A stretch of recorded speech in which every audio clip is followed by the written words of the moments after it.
and welcome to my channel. I'm Noemi from Pigeon Art, and today I'll be showing you how I made these for my wedding. So this was the bridesmaid one, and the one in the background here was my bridal one. I made them out of old books and just yarn, different types of yarns, and also this bit was from a tree at the front of my house. I made two bridesmaid ones, my one and a little one for my flower girl, and it cost me about $20 all up. I'll put a breakdown of the costs in the description below, but I did get a lot of the things for free. For example, the old books, someone gave me books that were just about to donate, so that didn't cost me anything. Yarn, I already have some here, so it would cost a little bit more than that. Here's a bit of a close-up of the bridal one. I'll put some photos up as well from the day.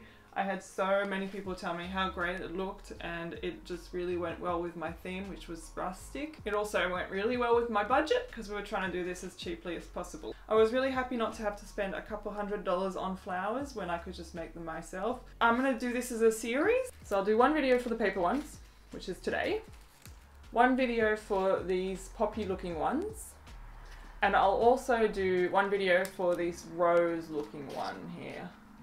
I kept the theme going with the little paper flowers, and I actually made these lapel pins for the groomsmen as well, so we all had some flowers. Oh, this one's been a little bit bent because it's been worn, but it did look very cute on the day. I just used the same wire as in with these ones, and I just added a little safety pin. It was quite heartbreaking cutting up the books for the first time. Like, I love books, and cutting them up was just against everything that, you know, I stand for, but once you do one page, it becomes a lot easier. For this you'll need some wood glue, some bobby pins, some fencing wire, an old book, a paintbrush, and some scissors. Also you'll need some pliers, I forgot to put them in here. I like the text to come all the way to the edge of the petals, so I trim around the text to get rid of all the white space.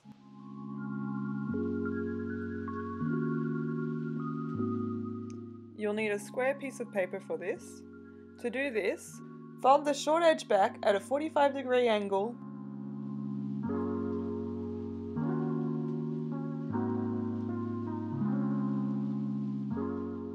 Now you can cut off the remainder.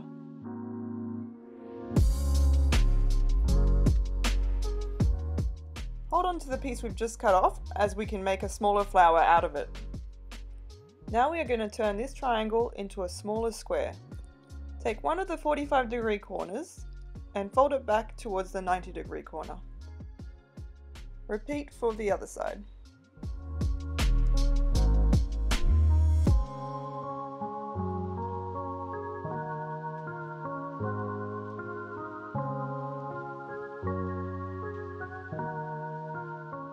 Separate the layers in the flaps to create a void.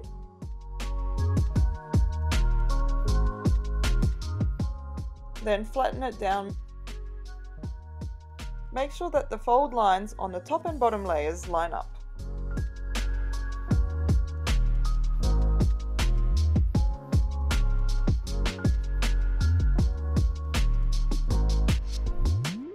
Repeat on the other side.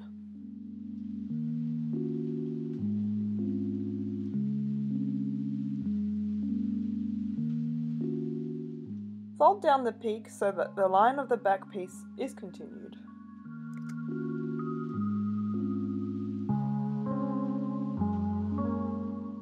Repeat this for both sides.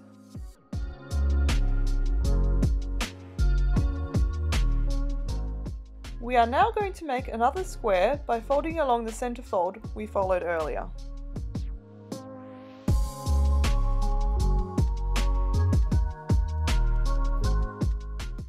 You can finish your petal by bending the paper so that the folded pieces touch each other. This is where we'll be putting the wood glue.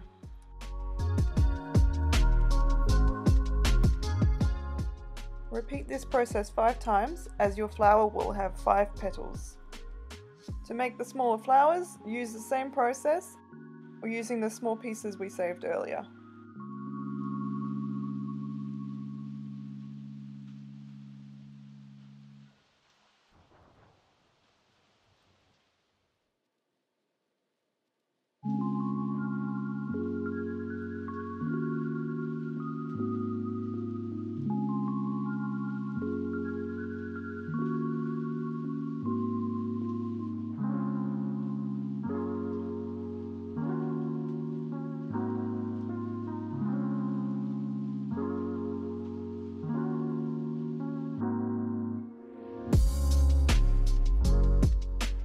Now we're going to use the glue to finish off the petals.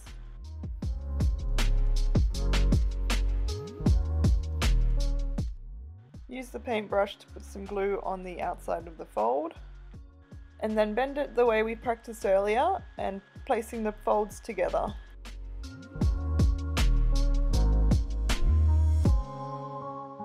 And then use the bobby pins to hold the pieces together while the wood glue dries.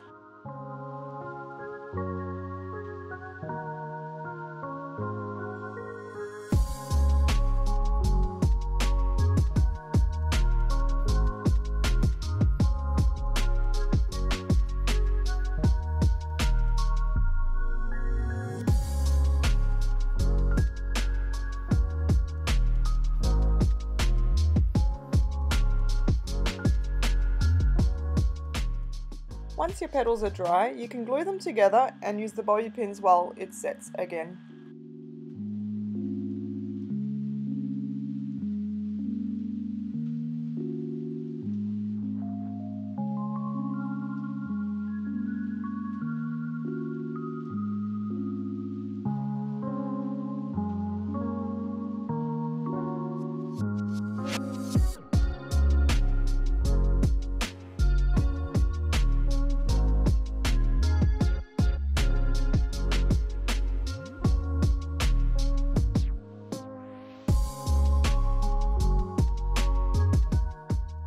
Once it's dried, remove the bobby pins and voila! I will explain how I attach the flowers to the wire in my last video of the series, where I show you how I assemble the bouquets. I ended up making hundreds of paper flowers as I used them to decorate the hall and gave them out as favours.